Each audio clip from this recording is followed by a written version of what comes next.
Good morning students. ਅੱਜ ਦੇ ਇਸ ਪ੍ਰੈਕਟੀਕਲ ਸੈਸ਼ਨ ਦੇ ਵਿੱਚ ਤੁਹਾਡਾ ਸਾਰਿਆਂ ਦਾ ਬਹੁਤ-ਬਹੁਤ ਸਵਾਗਤ। ਅੱਜ ਦੇ ਇਸ ਪ੍ਰੈਕਟੀਕਲ ਦੇ ਰਾਹੀਂ ਅਸੀਂ ਐਕਸਲ ਦੇ ਵਿੱਚ ਐਡੀਟਿੰਗ, ਸੈੱਲ ਰੈਫਰੈਂਸ, ਜਿਸ ਅਧੀਨ relative reference, absolute reference, mixed reference ਔਰ ਇਸ ਤੋਂ ਇਲਾਵਾ ਸੌਰਟਿੰਗ ਅਤੇ ਫਿਲਟਰ ਦੇ ਬਾਰੇ ਅਸੀਂ ਵਿਸਤਾਰ ਦੇ ਵਿੱਚ ਪ੍ਰੈਕਟੀਕਲ ਕਰਾਂਗੇ। ਔਰ ਪ੍ਰੈਕਟੀਕਲ ਸ਼ੁਰੂ ਕਰਨ ਤੋਂ ਪਹਿਲਾਂ ਮੇਰੀ ਤੁਹਾਨੂੰ ਸਾਰਿਆਂ ਨੂੰ ਇੱਕ ਬੇਨਤੀ ਆ ਕਿ ਤੁਸੀਂ ਇਸ ਚੈਨਲ ਨੂੰ ਸਬਸਕ੍ਰਾਈਬ ਕਰੋ ਔਰ ਨਾਲ ਲੱਗਿਆ ਬੈਲ ਆਈਕਨ ਜ਼ਰੂਰ ਪ੍ਰੈਸ ਕਰੋ ਤਾਂ ਕਿ ਜਿੰਨੀਆਂ ਵੀ ਵੀਡੀਓਜ਼ ਆਉਣਗੀਆਂ ਅੱਗੇ ਹੋਰ ਉਹਨਾਂ ਦੇ ਜਿਹੜੇ ਨੋਟੀਫਿਕੇਸ਼ਨ ਆ ਉਹ ਤੁਹਾਨੂੰ ਮਿਲਦੇ ਰਹਿਣ। ਸੋ ਸ਼ੁਰੂ ਕਰਦੇ ਹਾਂ ਅੱਜ ਦਾ ਪ੍ਰੈਕਟੀਕਲ। ਐਡੀਟਿੰਗ ਦੇ ਅਧੀਨ ਅਸੀਂ 3 ਟੌਪਿਕ ਕਵਰ ਕਰਨੇ ਆ। ਸਭ ਤੋਂ ਪਹਿਲਾ ਟੌਪਿਕ ਸਧਾਰਨ ਫਾਰਮੂਲਾ ਕ੍ਰੀਏਟ ਕਰਨਾ, ਦੂਸਰਾ ਸੈੱਲ ਰੈਫਰੈਂਸ ਦੀ ਮਦਦ ਨਾਲ ਫਾਰਮੂਲਾ ਕ੍ਰੀਏਟ ਕਰਨਾ ਤੇ ਤੀਸਰਾ ਅਸੀਂ ਇੱਥੇ ਫੰਕਸ਼ਨ ਦੀ ਵਰਤੋਂ ਜਿਹੜੀ ਉਹ ਵੀ ਕਰਨੀ ਸਿੱਖਾਂਗੇ। ਤਾਂ ਸ਼ੁਰੂ ਕਰਦੇ ਹਾਂ। ਅਸੀਂ ਸਭ ਤੋਂ ਪਹਿਲਾਂ ਅਸੀਂ ਸਧਾਰਨ ਫਾਰਮੂਲਾ ਕ੍ਰੀਏਟ ਕਰਾਂਗੇ। ਫਾਰਮੂਲਾ ਕ੍ਰੀਏਟ ਕਰਨ ਦੇ ਲਈ ਇੱਕ ਐਕਸਲ ਵਰਕਸ਼ੀਟ ਪਹਿਲਾਂ ਹੀ ਤਿਆਰ ਕੀਤੀ ਗਈ ਆ। ਇਹਦੇ ਵਿੱਚ ਕੁਝ ਵਿਦਿਆਰਥੀਆਂ ਦਾ ਰਿਕਾਰਡ ਆ ਜਿਹਦੇ ਵਿੱਚ ਮੈਥ, ਸਾਇੰਸ ਤੇ ਕੰਪਿਊਟਰ 3 ਸਬਜੈਕਟ ਲਏ ਗਏ ਨੇ। ਇਹਨਾਂ ਦਾ ਜਿਹੜਾ ਟੋਟਲ ਆ ਉਹ ਅਸੀਂ ਫਾਰਮੂਲਾ ਤੇ ਫੰਕਸ਼ਨ ਨੂੰ ਯੂਜ਼ ਕਰਕੇ ਦੇਖਾਂਗੇ। ਸਧਾਰਨ ਫਾਰਮੂਲਾ ਕ੍ਰੀਏਟ ਕਰਨਾ ਪਹਿਲਾਂ ਅਸੀਂ ਸਧਾਰਨ ਫਾਰਮੂਲਾ ਜਾਂ ਅਸੀਂ ਕੋਈ ਫੰਕਸ਼ਨ ਵਗੈਰਾ ਕੋਈ ਵੀ ਲਗਾਉਂਦੇ ਆ ਤਾਂ ਉਹਦੀ ਸ਼ੁਰੂਆਤ ਆ ਜਿਹੜੀ ਉਹ ਹਮੇਸ਼ਾ ਬਰਾਬਰ ਦੇ ਨਿਸ਼ਾਨ ਤੋਂ ਹੁੰਦੀ ਆ। ਇਹ ਗੱਲ ਤੁਸੀਂ ਯਾਦ ਰੱਖਣੀ ਹੈ ਸਾਰਿਆਂ ਨੇ। ਜਿਸ ਸੈੱਲ ਦੇ ਵਿੱਚ ਤੁਸੀਂ ਰਿਜ਼ਲਟ ਚਾਹੁੰਦੇ ਹੋ ਜੋੜ ਹੋਣ ਤੋਂ ਬਾਅਦ ਉਹ ਸੈੱਲ ਤੇ ਕਲਿੱਕ ਕਰੋ। ਮੈਂ ਇਸ ਸੈੱਲ ਤੇ ਕਲਿੱਕ ਕਰਦਾ। ਇਜ਼ ਇਕੁਅਲ ਟੂ ਦਾ ਨਿਸ਼ਾਨ ਤੁਸੀਂ ਪਾਉਣਾ ਸਾਰਿਆਂ ਨੇ ਪਹਿਲਾਂ। ਫਿਰ ਉਸ ਤੋਂ ਬਾਅਦ ਅਸੀਂ ਇਸ ਸੈੱਲ ਦੀ ਵੈਲਿਊ ਕਿੰਨੀ ਆ 65 ਮਾਰਕਸ ਨੇ ਉਹਦੇ ਪਲੱਸ 58 ਪਲੱਸ 57। ਇੰਨਾ ਕਰਨ ਤੋਂ ਬਾਅਦ ਅਸੀਂ ਐਂਟਰ ਪ੍ਰੈਸ ਕਰਾਂਗੇ ਤਾਂ ਇਹਨਾਂ ਤਿੰਨਾਂ ਦਾ ਜੋੜ ਹੋ ਕੇ ਇਸ ਸੈੱਲ ਦੇ ਵਿੱਚ ਸ਼ੋ ਹੋਏਗਾ 180। ਇਸ ਤਰ੍ਹਾਂ ਤੁਸੀਂ ਜਿਹੜਾ ਸਧਾਰਨ ਫਾਰਮੂਲਾ ਉਹ ਕ੍ਰੀਏਟ ਕਰ ਸਕਦੇ ਹੋ। ਇਸ ਤੋਂ ਬਾਅਦ ਤੁਸੀਂ ਇਸ ਸੈੱਲ ਦੇ ਵਿੱਚ ਕਰਨਾ ਤਾਂ ਤੁਸੀਂ ਇੱਥੇ ਇਜ਼ ਇਕੁਅਲ ਟੂ ਦਾ ਨਿਸ਼ਾਨ ਪਾ ਲਓ ਪਹਿਲਾਂ। ਫਿਰ ਫਸਟ ਦੇ ਮਾਰਕਸ ਕਿੰਨੇ ਨੇ 65 ਪਲੱਸ 82 ਪਲੱਸ 63। ਇਸ ਤੋਂ ਬਾਅਦ ਤੁਸੀਂ ਐਂਟਰ ਪ੍ਰੈਸ ਕਰ ਦਿਓ ਤਾਂ ਤੁਸੀਂ ਦੇਖੋਗੇ ਕਿ ਉਹਦਾ ਟੋਟਲ ਵੀ ਜਿਹੜਾ ਹੈਗਾ ਵਾ ਇਸ ਸੈੱਲ ਦੇ ਵਿੱਚ ਸ਼ੋ ਹੋਣ ਲੱਗ ਜਾਂਦਾ। ਸੋ ਇਸ ਤਰ੍ਹਾਂ ਅਸੀਂ ਸਧਾਰਨ ਫਾਰਮੂਲਾ ਜਿਹੜਾ ਉਹ ਐਕਸਲ ਦੇ ਵਿੱਚ ਕ੍ਰੀਏਟ ਕਰ ਸਕਦੇ ਹਾਂ। ਇਸ ਤੋਂ ਬਾਅਦ ਸੈਕਿੰਡ ਆ ਸੈੱਲ ਰੈਫਰੈਂਸ ਦੀ ਮਦਦ ਨਾਲ ਫਾਰਮੂਲਾ ਕ੍ਰੀਏਟ ਕਰਨਾ। ਹੁਣ ਇਸ ਕੇਸ ਦੇ ਵਿੱਚ ਜਿਹੜਾ ਅਸੀਂ ਸਧਾਰਨ ਫਾਰਮੂਲਾ ਬਣਾਇਆ ਇਹਦੇ ਵਿੱਚ ਅਸੀਂ ਅਗਰ ਜਿੰਨੇ ਵੀ ਸੈੱਲ ਨੇ ਤਾਂ ਸਾਨੂੰ ਫਾਰਮੂਲਾ ਖੁਦ ਲਿਖਣਾ ਪੈਣਾ ਉੱਥੇ, ਠੀਕ ਆ। ਪਰ ਜਦੋਂ ਅਸੀਂ ਸੈੱਲ ਰੈਫਰੈਂਸ ਯੂਜ਼ ਕਰਦੇ ਹਾਂ ਉਹਦੇ 'ਚ ਡਿਫਰੈਂਸ ਆ। ਆਓ ਦੇਖਦੇ ਹਾਂ ਉਹ ਡਿਫਰੈਂਸ ਕੀ ਆ। ਇਹਨੂੰ ਡਿਲੀਟ ਕਰਦੇ ਹਾਂ ਪਹਿਲਾਂ। ਇਜ਼ ਇਕੁਅਲ ਟੂ ਦਾ ਨਿਸ਼ਾਨ ਪਾਵਾਂਗੇ ਅਸੀਂ। ਸੈੱਲ ਦਾ ਐਡਰੈਸ ਇਹ ਅਸੀਂ ਪਹਿਲਾਂ ਪੜ੍ਹ ਚੁੱਕੇ ਹਾਂ। ਇਸ ਸੈੱਲ ਦਾ ਐਡਰੈਸ ਕੀ ਹੋਊਗਾ, ਕਾਲਮ ਕਿਹੜੀ ਆ ਡੀ ਲੇਬਲ ਹੋਊਗਾ, ਰੋ ਦਾ ਨੰਬਰ ਕਿੰਨਾ ਵਾ 3, ਐਡਰੈਸ ਕੀ ਹੋ ਗਿਆ ਇਹਦਾ D3। ਅਸੀਂ D3 ਲਿਖ ਸਕਦੇ ਹਾਂ ਜਾਂ ਫਿਰ ਇਸ ਤੋਂ ਬਾਅਦ ਪਲੱਸ ਦਾ ਨਿਸ਼ਾਨ ਪਾਵਾਂਗੇ। ਫਿਰ ਅਸੀਂ ਸੈੱਲ ਦੇ ਉੱਤੇ ਕਲਿੱਕ ਵੀ ਕਰ ਸਕਦੇ ਹਾਂ। ਉਹਦਾ ਸੈੱਲ ਦਾ ਐਡਰੈਸ ਆਪਣੇ ਆਪ ਹੀ ਉੱਥੇ ਸ਼ੋ ਹੋਣ ਲੱਗ ਜਾਂਦਾ। ਫਿਰ ਪਲੱਸ ਦਾ ਨਿਸ਼ਾਨ ਪਾਓ, ਇੱਥੇ ਕਲਿੱਕ ਕਰੋ। ਇੰਨਾ ਕਰਨ ਤੋਂ ਬਾਅਦ ਐਂਟਰ ਪ੍ਰੈਸ ਕਰੋਗੇ ਤਾਂ ਤੁਸੀਂ ਦੇਖੋ ਕਿ ਉਹਨਾਂ ਤਿੰਨਾਂ ਸੈੱਲ ਦਾ ਜਿਹੜਾ ਜੋੜ ਆ ਉਹ ਇੱਥੇ ਟੋਟਲ ਹੋ ਗਿਆ ਤੇ ਸ਼ੋ ਹੋਣ ਲੱਗ ਗਿਆ 180। ਹੁਣ ਅਸੀਂ ਬਾਕੀ ਦੇ ਇਹਦੇ ਵਿੱਚ ਅਸੀਂ ਕਾਪੀ ਕਰ ਸਕਦੇ ਹਾਂ। ਇਹ ਸੈੱਲ ਨੂੰ ਕਾਪੀ ਕਰੋ ਔਰ ਇੱਥੇ ਲਿਆ ਕੇ ਦੂਜੇ ਸੈੱਲ ਤੇ ਪੇਸਟ ਕਰ ਦਿਓ ਤਾਂ ਤੁਸੀਂ ਦੇਖੋਗੇ ਕਿ ਆਪਣੇ ਆਪ ਜਿਹੜਾ ਟੋਟਲ ਆ ਉਹ ਚੇਂਜ ਹੋ ਗਿਆ ਇਹਨਾਂ ਦਾ, ਸਾਨੂੰ ਲਿਖਣਾ ਨਹੀਂ ਪਿਆ ਹੈਗਾ, ਠੀਕ ਆ। ਇਹਦੇ ਵਿੱਚ ਤੁਸੀਂ ਮੈਂਸ਼ਨ ਕਰਿਆ ਸੀਗਾ D3 E3 F3 ਮੈਂਸ਼ਨ ਕੀਤਾ ਸੀਗਾ, ਪਰ ਇਸ ਕੇਸ ਦੇ ਵਿੱਚ ਆਟੋਮੈਟਿਕਲ ਜਿਹੜਾ D4 E4 ਤੇ F4 ਜਿਹੜਾ ਹੈਗਾ ਉਹ ਸ਼ੋ ਹੋਣ ਲੱਗ ਜਾਂਦਾ। ਇਸ ਤਰ੍ਹਾਂ ਜਿਹੜਾ ਸੈੱਲ ਰੈਫਰੈਂਸ ਦੀ ਮਦਦ ਨਾਲ ਅਸੀਂ ਜਿਹੜਾ ਫਾਰਮੂਲਾ ਕ੍ਰੀਏਟ ਕਰ ਸਕਦੇ ਹਾਂ। ਬਾਕੀ ਸੈੱਲ ਦੇ ਵਿੱਚ ਲੈ ਕੇ ਜਾਣਾ, ਕਾਪੀ ਕਰਕੇ ਲਿਜਾ ਸਕਦੇ ਹੋ ਜਾਂ ਫਿਲ ਹੈਂਡਲ ਨੂੰ ਯੂਜ਼ ਕਰਕੇ ਤੁਸੀਂ ਇਸ ਤਰ੍ਹਾਂ ਲਿਜਾ ਸਕਦੇ ਹੋ। ਇਸ ਤਰ੍ਹਾਂ ਤੁਸੀਂ ਸਾਰਾ ਜਿਹੜਾ ਡਾਟਾ ਉਹ ਆਪਣਾ ਕੰਪਾਈਲ ਕਰ ਸਕਦੇ ਹੋ। ਹੁਣ ਤੁਸੀਂ ਦੇਖੋਗੇ ਕਿ ਅਗਰ ਤੁਸੀਂ ਇੱਧਰ ਸੈੱਲ ਦੇ ਵਿੱਚ ਕੋਈ ਵੈਲਿਊ ਚੇਂਜ ਕਰਦੇ ਹੋ ਤਾਂ ਇਹਦਾ ਟੋਟਲ ਵੀ ਜਿਹੜਾ ਆਪਣੇ ਆਪ ਚੇਂਜ ਹੋਊਗਾ। ਇੱਥੇ 65 ਦੀ ਥਾਂ ਤੇ ਮੈਂ ਲਿਖ ਦੇਣਾ 75। ਤੁਸੀਂ ਦੇਖਿਓ ਉਧਰ ਟੋਟਲ ਵੀ ਚੇਂਜ ਹੋ ਗਿਆ ਤੇ ਇੱਧਰ ਸੈੱਲ ਦੀ ਵੈਲਿਊ ਚੇਂਜ ਹੋ ਗਈ, ਇੱਧਰ ਵੀ ਟੋਟਲ ਚੇਂਜ ਹੋ ਗਿਆ ਸਾਰਾ। ਜੇ ਇਸ ਤੋਂ ਬਾਅਦ ਅਸੀਂ ਕੋਈ ਕੈਲਕੂਲੇਸ਼ਨ ਹੋਰ ਪਰਫਾਰਮ ਕਰਦੇ ਹਾਂ ਤਾਂ ਉਹ ਵੀ ਆਟੋਮੈਟਿਕਲੀ ਜਦੋਂ ਸੈੱਲ ਦੀ ਕੋਈ ਕੀਮਤ ਚੇਂਜ ਹੁੰਦੀ ਹੈ ਤਾਂ ਉਹ ਚੇਂਜ ਹੋ ਜਾਂਦਾ। ਇਸ ਤੋਂ ਬਾਅਦ ਥਰਡ ਹੈਗਾ ਟੌਪਿਕ ਫੰਕਸ਼ਨ ਦੀ ਵਰਤੋਂ ਕਰਨਾ। ਫੰਕਸ਼ਨ ਵੀ ਬਰਾਬਰ ਦੇ ਨਿਸ਼ਾਨ ਤੋਂ ਸ਼ੁਰੂ ਹੁੰਦਾ। ਇਨਬਿਲਟ ਸਾਡੇ ਕੋਲੇ ਕਈ ਫੰਕਸ਼ਨ ਨੇ, ਠੀਕ ਹੈ। ਜਿਵੇਂ ਇੱਥੋਂ ਤੁਸੀਂ ਦੇਖ ਸਕਦੇ ਹੋ ਸਮ, ਐਵਰੇਜ, ਕਾਊਂਟ, ਮੈਕਸ, ਮਿਨ, ਇਹਨਾਂ ਨੂੰ ਤੁਸੀਂ ਯੂਜ਼ ਕਰ ਸਕਦੇ ਹੋ। ਅਸੀਂ ਸਮ ਨੂੰ ਹੀ ਯੂਜ਼ ਕਰਾਂਗੇ ਫਿਲਹਾਲ। ਇਜ਼ ਇਕੁਅਲ ਟੂ ਸਮ ਇਹਦੇ ਵਿੱਚ ਗੋਲ ਬ੍ਰੈਕਟ ਪਾਉਣੀਆਂ ਅਸੀਂ, ਉਸ ਤੋਂ ਬਾਅਦ ਸਾਨੂੰ ਰੇਂਜ ਡਿਫਾਈਨ ਕਰਨੀ ਪੈਂਦੀ ਹੈ ਵੀ ਕਿੱਥੋਂ ਤੋਂ ਲੈ ਕੇ ਕਿੱਥੋਂ ਤੱਕ ਤੁਸੀਂ ਟੋਟਲ ਕਰਨਾ। ਅਸੀਂ ਇਸ ਸੈੱਲ ਤੋਂ ਲੈ ਕੇ ਮਾਊਸ ਨਾਲ ਡਰੈਗ ਕਰਕੇ ਇਹਨੂੰ ਸਿਲੈਕਟ ਕਰ ਲਓ ਔਰ ਇਹਦੇ ਮਗਰ ਰਾਉਂਡ ਬ੍ਰੈਕਟ ਪਾ ਦਿਓ। ਤਾਂ ਤੁਸੀਂ ਦੇਖੋ ਇਸ ਫੰਕਸ਼ਨ ਦੇ ਕਿੰਨੇ ਹਿੱਸੇ ਨੇ, is equal to operator, sum function ਦਾ ਨਾਮ, ਇਹ ਆਰਗੂਮੈਂਟ ਨੇ ਜਾਂ ਰੇਂਜ ਆ ਇਹ ਵੀ ਕਿੱਥੋਂ ਤੋਂ ਲੈ ਕੇ ਕਿੱਥੋਂ ਤੱਕ ਵੈਲਿਊ ਨੂੰ ਕੈਲਕੂਲੇਟ ਕਰਨਾ ਉਹਨੇ। ਇੰਨਾ ਕਰਨ ਤੋਂ ਬਾਅਦ ਤੁਸੀਂ ਐਂਟਰ ਪ੍ਰੈਸ ਕਰੋਗੇ ਤਾਂ ਇਹਦੇ ਵਿੱਚ ਵੀ ਜਿਹੜਾ ਟੋਟਲ ਆ ਉਹ ਸ਼ੋ ਹੋਣ ਲੱਗ ਜਾਂਦਾ 190। ਹੁਣ ਇਹ ਤੁਸੀਂ ਬਾਕੀਆਂ 'ਚ ਕਾਪੀ ਕਰੋਗੇ ਫਿਲ ਹੈਂਡਲ ਨੂੰ ਯੂਜ਼ ਕਰਕੇ ਤਾਂ ਤੁਸੀਂ ਦੇਖੋਗੇ ਕਿ ਬਾਕੀ ਦੇ ਵਿੱਚ ਵੀ ਉਹ ਸਾਰਾ ਜਿਹੜਾ ਡਾਟਾ ਉਹ ਕਾਪੀ ਹੋ ਜਾਂਦਾ ਉੱਤੇ। ਤੋ ਇਸ ਤਰੀਕੇ ਦੇ ਨਾਲ ਅਸੀਂ ਸਧਾਰਨ ਫਾਰਮੂਲਾ ਸੈੱਲ ਰੈਫਰੈਂਸ ਦੀ ਮਦਦ ਨਾਲ ਫਾਰਮੂਲਾ ਕ੍ਰੀਏਟ ਕਰ ਸਕਦੇ ਹਾਂ ਤੇ ਜਿਹੜਾ ਫੰਕਸ਼ਨ ਆ ਇਹਨਾਂ ਦੀ ਅਸੀਂ ਜਿਹੜੀ ਵਰਤੋਂ ਆ ਉਹ ਕਰ ਸਕਦੇ ਹਾਂ। ਉਮੀਦ ਕਰਦਾ ਕਿ ਤੁਹਾਨੂੰ ਇਹ ਚੀਜ਼ ਸਾਰੀ ਸਮਝ ਲੱਗੀ ਹੋਏਗੀ। ਸੈਕਿੰਡ ਅਸੀਂ ਅੱਜ ਗੱਲ ਕਰਾਂਗੇ ਰੈਫਰੈਂਸ ਦੀ। Cell reference, what is cell reference? Cell reference ਕੀ ਹੁੰਦਾ? ਐਕਸਲ ਵਿੱਚ ਸੈੱਲ ਰੈਫਰੈਂਸ ਤੋਂ ਭਾਵ ਹੈ ਵਰਕਸ਼ੀਟਾਂ ਵਿੱਚ ਮਹੱਤਵਪੂਰਨ ਗਣਨਾਵਾਂ ਕਰਨ ਲਈ ਇੱਕ ਸੈੱਲ ਜਾਂ ਸੈੱਲਾਂ ਦੀ ਰੇਂਜ ਨੂੰ ਕਿਸੇ ਫਾਰਮੂਲੇ ਦੇ ਲਈ ਵਰਤਣਾ। ਕਿਸੇ ਵੀ ਰੇਂਜ ਨੂੰ, ਸੈੱਲਾਂ ਦੀ ਰੇਂਜ ਨੂੰ ਅਸੀਂ ਕੈਲਕੂਲੇਸ਼ਨਸ ਕਰਨ ਦੇ ਲਈ ਜਦੋਂ ਅਸੀਂ ਯੂਜ਼ ਕਰਦੇ ਹਾਂ ਤਾਂ ਅਸੀਂ ਉਹ ਸੈੱਲ ਰੈਫਰੈਂਸ ਨੂੰ ਯੂਜ਼ ਕਰ ਰਹੇ ਹੁੰਦੇ ਹਾਂ। ਜਿਵੇਂ ਹੁਣ ਕਿਸੇ ਵੀ ਸੈੱਲ ਦੇ ਵਿੱਚ ਕੋਈ ਵੈਲਿਊ ਪਈ ਆ ਤਾਂ ਉਹਦਾ ਅਸੀਂ ਐਡਰੈਸ ਯੂਜ਼ ਕਰਾਂਗੇ, ਨਾ ਕਿ ਅਸੀਂ ਵੈਲਿਊ ਯੂਜ਼ ਕਰਾਂਗੇ, ਜਿਵੇਂ ਅਸੀਂ ਹੁਣੇ ਕਰਕੇ ਆਏ ਹਾਂ ਲਾਸਟ ਐਡੀਟਿੰਗ ਦੇ ਅੰਦਰ। ਸੈੱਲ ਰੈਫਰੈਂਸ ਤਿੰਨ ਤਰ੍ਹਾਂ ਦੀ ਹੁੰਦੀ ਆ, ਰਿਲੇਟਿਵ ਰੈਫਰੈਂਸ, ਐਬਸੋਲੂਟ ਰੈਫਰੈਂਸ ਤੇ ਮਿਕਸਡ ਰੈਫਰੈਂਸ। ਹੁਣ ਆਪਾਂ ਇਹਨਾਂ ਤਿੰਨਾਂ ਰੈਫਰੈਂਸ ਬਾਰੇ ਵਿਸਤਾਰ ਦੇ ਵਿੱਚ ਜਾਣਕਾਰੀ ਹਾਸਲ ਕਰਾਂਗੇ, ਕਿੱਦਾਂ ਅਸੀਂ ਇਹਨਾਂ ਨੂੰ ਯੂਜ਼ ਕਰ ਸਕਦੇ ਹਾਂ। ਸਭ ਤੋਂ ਪਹਿਲਾਂ ਅਸੀਂ ਗੱਲ ਕਰਾਂਗੇ ਰਿਲੇਟਿਵ ਰੈਫਰੈਂਸ ਦੀ। ਇੱਕ ਟੇਬਲ ਮੈਂ ਰੈਡੀ ਕੀਤਾ ਪਹਿਲਾਂ ਹੀ, ਇਹਦੇ ਵਿੱਚ ਵਿਦਿਆਰਥੀਆਂ ਦਾ ਰਿਕਾਰਡ ਆ, ਬਹੁਤ ਈਜ਼ੀ ਆ ਇਹ। ਆਪਾਂ ਇੱਥੇ ਦਾ ਸਿਰਫ ਟੋਟਲ ਕਰਨਾ ਵਾ। ਇਜ਼ ਇਕੁਅਲ ਟੂ ਸੈੱਲ ਤੇ ਕਲਿੱਕ ਕਰੋ, ਮੈਂ ਪਹਿਲਾਂ ਵੀ ਕਰਵਾਇਆ ਲਾਸਟ ਟੌਪਿਕ ਦੇ ਵਿੱਚ, ਪਲੱਸ ਦਾ ਨਿਸ਼ਾਨ ਪਾਓ 58 ਪਲੱਸ 57, ਕਲਿੱਕ ਕਰਕੇ ਐਂਟਰ ਪ੍ਰੈਸ ਕਰ ਦਿਓ ਤਾਂ ਇਹਨਾਂ ਦਾ ਜੋੜ ਜਿਹੜਾ ਹੈਗਾ ਇੱਥੇ ਡਿਸਪਲੇ ਹੋਊਗਾ। ਇਸ ਤਰ੍ਹਾਂ ਇਹਨੂੰ ਬਾਕੀਆਂ 'ਚ ਕਾਪੀ ਕਰ ਦਿਓ ਜਾਂ ਇੱਦਾਂ ਫਿਲ ਹੈਂਡਲ ਨੂੰ ਯੂਜ਼ ਕਰਕੇ ਡਰੈਗ ਕਰ ਦਿਓ ਤਾਂ ਤੁਸੀਂ ਦੇਖੋਗੇ ਕਿ ਬਾਕੀ ਸਾਰਿਆਂ ਦਾ ਇੱਧਰ ਜਿਹੜਾ ਹੈਗਾ ਟੋਟਲ ਉਹ ਸ਼ੋ ਹੋਣ ਲੱਗ ਗਿਆ। ਹੁਣ ਇਹਦੇ ਵਿੱਚ ਸੈੱਲ ਰੈਫਰੈਂਸ ਦੇ ਵਿੱਚ ਕੀ ਆ, ਰਿਲੇਟਿਵ ਰੈਫਰੈਂਸ ਦੇ ਵਿੱਚ ਕੀ ਆ, ਬਾਏ ਡਿਫਾਲਟ ਰੈਫਰੈਂਸ ਹੁੰਦੀ ਹੈ ਇਹ। ਇਹਦੇ ਵਿੱਚ ਕੀ ਆ, ਮਲਟੀਪਲ ਸੈੱਲ ਦੇ ਵਿੱਚ ਜਦੋਂ ਅਸੀਂ ਕਾਪੀ ਕਰਦੇ ਹਾਂ ਵੈਲਿਊ ਨੂੰ ਤਾਂ ਉਹ ਜਿਹੜੇ ਸੈੱਲ ਦੇ ਐਡਰੈਸ ਆ ਉਹ ਆਟੋਮੈਟਿਕਲੀ ਆਪਣੇ ਆਪ ਚੇਂਜ ਹੋ ਜਾਂਦੇ ਆ।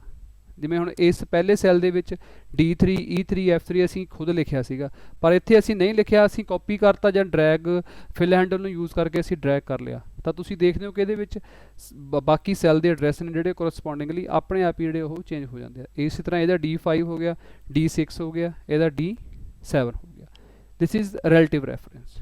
ਸੈਕਿੰਡ ਅਸੀਂ ਗੱਲ ਕਰਾਂਗੇ ਐਬਸੋਲੂਟ ਰੈਫਰੈਂਸ ਦੀ।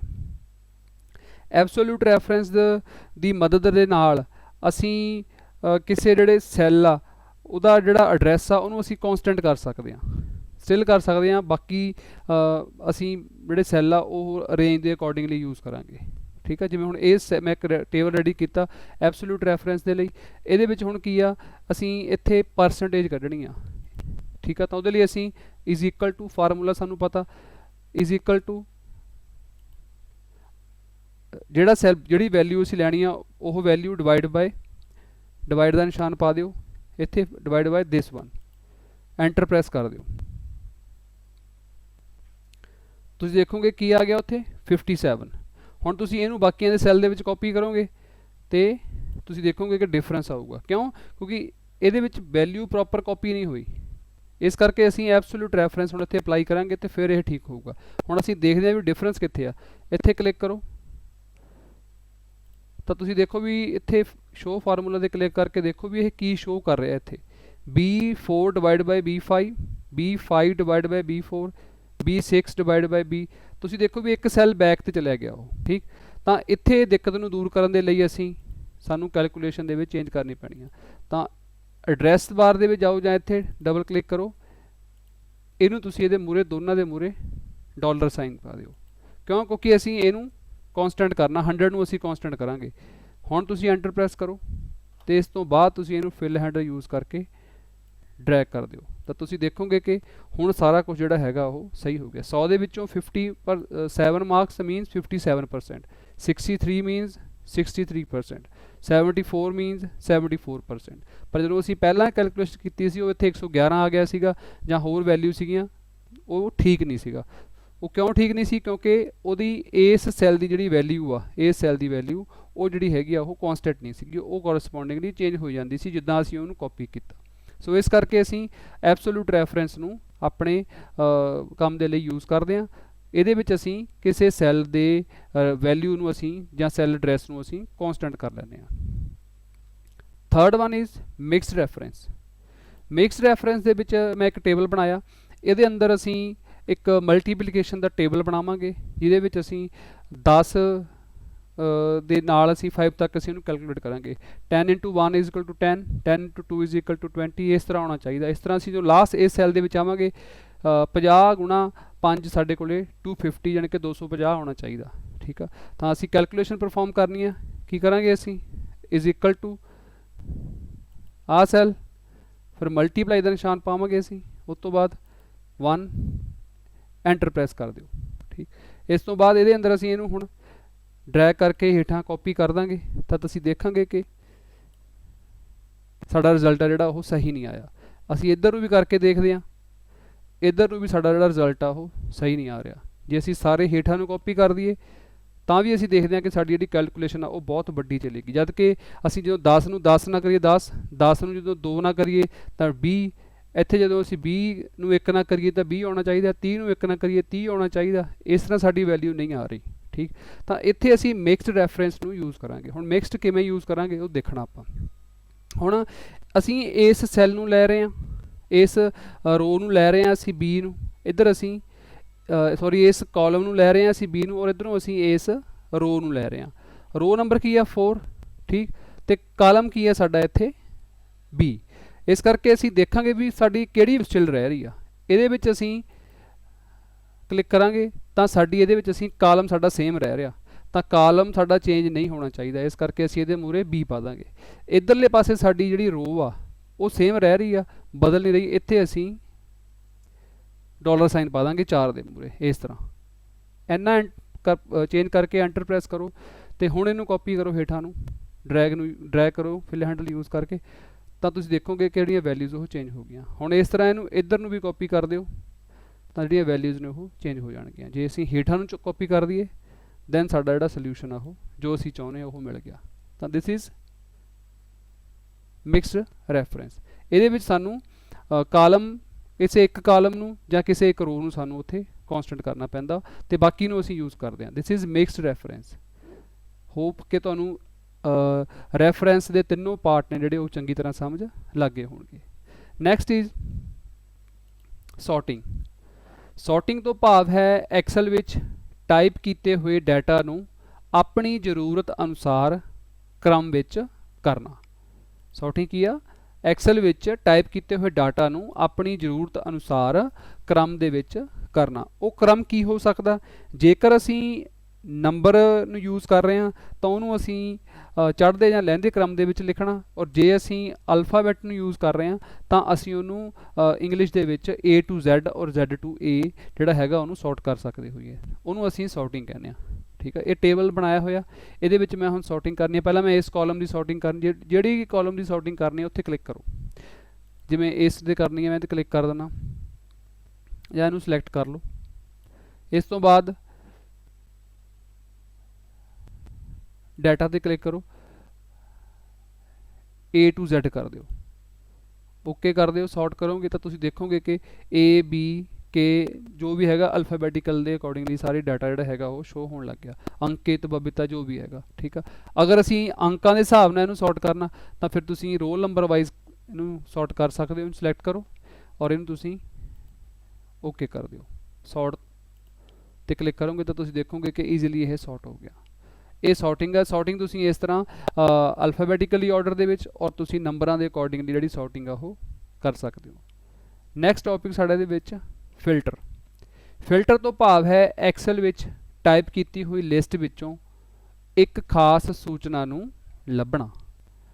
ਕੋਈ ਵੀ ਖਾਸ ਜਾਣਕਾਰੀ ਜਿਹੜੀ ਅਸੀਂ ਉਹ ਲੱਭਣੀ ਹੋਵੇ, ਕੋਈ ਇੱਕ ਯੂਨੀਕ ਜਿਹੜਾ ਰਿਕਾਰਡ ਆ ਉਹ ਅਸੀਂ ਜਦੋਂ ਲੱਭਣਾ ਤਾਂ ਅਸੀਂ ਉਹ ਫਿਲਟਰ ਨੂੰ ਯੂਜ਼ ਕਰਕੇ ਕਰ ਸਕਦੇ ਹਾਂ। ਅਸੀਂ ਟੈਕਸਟ ਦੇ ਨੂੰ ਯੂਜ਼ ਕਰਕੇ ਵੀ ਫਿਲਟਰ ਕਰ ਸਕਦੇ ਹਾਂ, ਅਸੀਂ ਨੰਬਰਾਂ ਨੂੰ ਯੂਜ਼ ਕਰਕੇ ਵੀ ਫਿਲਟਰ ਜਿਹੜਾ ਉਹ ਲਾਗੂ ਕਰ ਸਕਦੇ ਹਾਂ, ਅਸੀਂ ਡੇਟ ਦੇ ਅਕੋਰਡਿੰਗਲੀ ਕਰ ਸਕਦੇ ਹਾਂ। ਠੀਕ ਆ, ਅਲੱਗ-ਅਲੱਗ ਤਰੀਕੇ ਦੇ ਨਾਲ ਅਸੀਂ ਜਿਹੜੀ ਸੌਰਟਿੰਗ ਆ ਕਲਰ ਵਗੈਰਾ ਦੇ ਨਾਲ ਅਸੀਂ ਜਿਹੜਾ ਫਿਲਟਰ ਔਰ ਸੌਰਟਿੰਗ ਦੋਨੋਂ ਕਰ ਸਕਦੇ ਹਾਂ। ਹੁਣ ਇਹਦੇ ਵਿੱਚ ਅਸੀਂ ਐਡਰੈਸ ਦੇ ਉੱਤੇ ਅਸੀਂ ਫਿਲਟਰ ਜਿਹੜਾ ਉਹ ਲਗਾਵਾਂਗੇ। ਪਹਿਲਾਂ ਸਿਲੈਕਟ ਕਰ ਲੈਣਾ ਤੁਸੀਂ ਐਡਰੈਸ ਨੂੰ, ਉਸ ਤੋਂ ਬਾਅਦ ਤੁਸੀਂ ਜਾਂ ਤੁਸੀਂ ਇਹਨਾਂ ਸਾਰਿਆਂ ਨੂੰ ਸਿਲੈਕਟ ਕਰ ਲਓ। ਇਸ ਤੋਂ ਬਾਅਦ ਫਿਲਟਰ 'ਤੇ ਕਲਿੱਕ ਕਰੋ, ਜਿਹੜਾ ਫਿਲਟਰ ਅਪਲਾਈ ਹੋ ਜਾਂਦਾ, ਇੱਕ ਐਰੋ ਦਾ ਨਿਸ਼ਾਨ ਸ਼ੋ ਹੋਣ ਲੱਗ ਜਾਂਦਾ। ਹੁਣ ਇਹਦੇ ਵਿੱਚ ਅਸੀਂ ਇੱਥੇ ਕਲਿੱਕ ਕਰਾਂਗੇ ਐਰੋ 'ਤੇ, ਇਹਦੇ ਅੰਦਰ ਸਾਨੂੰ ਜਿਹੜਾ ਰਿਕਾਰਡ ਚਾਹੀਦਾ, ਫੋਰ ਐਗਜ਼ਾਮਪਲ ਸਾਨੂੰ ਲੁਧਿਆਣੇ ਦੇ ਚਾਹੀਦੇ ਆ ਤਾਂ ਬਾਕੀ ਸਾਰੇ ਹਟਾ ਦਿਓ, ਲੁਧਿਆਣੇ ਦੇ ਉੱਤੇ ਟਿਕ ਲਗਾ ਦਿਓ ਔਰ ਇਹਨੂੰ ਓਕੇ ਕਰ ਦਿਓ।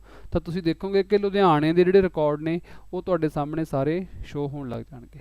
ਠੀਕ, ਅਗਰ ਤੁਸੀਂ ਇਸ ਫਿਲਟਰ ਨੂੰ ਹਟਾਉਣਾ ਵਾ ਤਾਂ ਤੁਸੀਂ ਇਸ ਸਥਾਨ ਦੇ ਉੱਪਰ ਜਾ ਕੇ ਫਿਲਟਰ 'ਤੇ ਕਲਿੱਕ ਕਰੋ ਜਾਂ ਤੁਸੀਂ ਇੱਥੇ ਕਲਿੱਕ ਕਰ ਦਿਓ ਤਾਂ ਫਿਲਟਰ ਜਿਹੜਾ ਹੈਗਾ ਉਹਦੇ ਵਿੱਚੋਂ ਹਟ ਜਾਂਦਾ ਵਾ।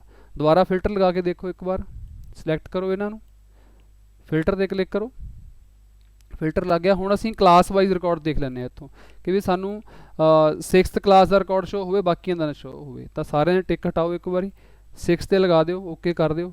ਤਾਂ ਤੁਸੀਂ ਦੇਖੋਗੇ ਕਿ 6th ਕਲਾਸ ਦੇ ਜਿਹੜੇ ਵਿਦਿਆਰਥੀ ਆ ਉਹਨਾਂ ਦਾ ਰਿਕਾਰਡ ਹੀ ਸ਼ੋ ਹੋ ਰਿਹਾ, ਬਾਕੀਆਂ ਦਾ ਰਿਕਾਰਡ ਇਸ ਟਾਈਮ ਸ਼ੋ ਨਹੀਂ ਹੋ ਰਿਹਾ। ਸੋ ਇਸ ਤਰੀਕੇ ਦੇ ਨਾਲ ਤੁਸੀਂ ਫਿਲਟਰ ਆ ਜਿਹੜਾ ਉਹ ਅਪਲਾਈ ਕਰ ਸਕਦੇ ਹੋ ਐਕਸਲ ਦੇ ਵਿੱਚ। ਸੋ ਇਹ ਸੀ ਬੇਟਾ ਅੱਜ ਦੇ ਟੌਪਿਕ, ਜਿਹਦੇ ਵਿੱਚ ਅਸੀਂ ਐਡੀਟਿੰਗ, ਸੈੱਲ ਰੈਫਰੈਂਸ, ਸੌਰਟਿੰਗ ਤੇ ਫਿਲਟਰ ਨੂੰ ਕਵਰ ਕੀਤਾ। ਤੇ ਮੈਂ ਉਮੀਦ ਕਰਦਾ ਕਿ ਇਹ ਜਿਹੜੇ ਸਾਰੇ ਟੌਪਿਕ ਨੇ ਇਹ ਤੁਹਾਨੂੰ ਸਮਝ ਲੱਗ ਗਏ ਹੋਣਗੇ। ਫਿਰ ਵੀ ਤੁਸੀਂ ਅਗਰ ਨਹੀਂ ਸਮਝ ਸਕੇ ਤਾਂ ਦੁਬਾਰਾ ਇਸ ਵੀਡੀਓ ਨੂੰ ਦੇਖਿਓ ਤੇ ਕਮੈਂਟ ਜ਼ਰੂਰ ਕਰਿਓ ਤੇ ਲਾਈਕ ਇਹਨੂੰ ਸ਼ੇਅਰ ਕਰਿਓ ਵੀਡੀਓ ਨੂੰ, ਤਾਂ ਕਿ ਵੱਧ ਤੋਂ ਵੱਧ ਵਿਦਿਆਰਥੀ ਇਸ ਦਾ ਜਿਹੜਾ ਲਾਭ ਆ ਉਹ ਉਠਾ ਸਕਣ। Thank you very much.